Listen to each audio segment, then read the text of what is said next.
Train reception and departure is the most important part in train operation.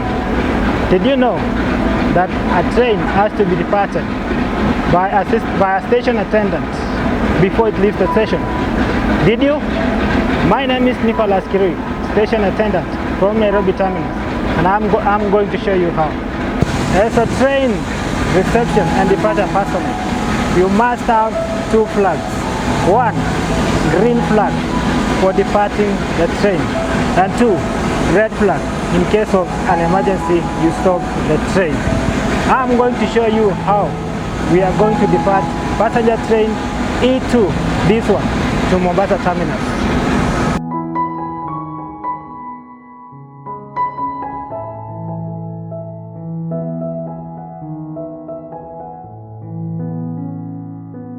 Now, before we depart the passenger train, there are three things you must confirm.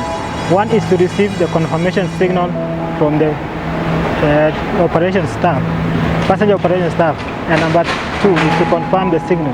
Number three is to confirm time. I'm going to show you how. Now, this is the confirmation signal. It shows that all departure conditions have been met.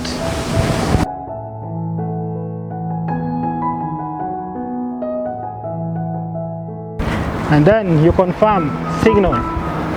The departure signal must be clear before you depart the train.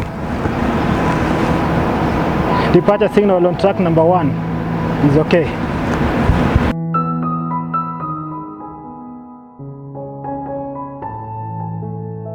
And then you confirm time. And then you give the departure signal to the driver.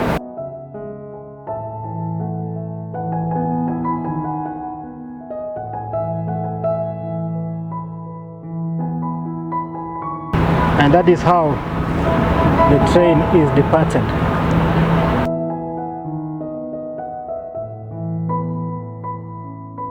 If you didn't know, now you know.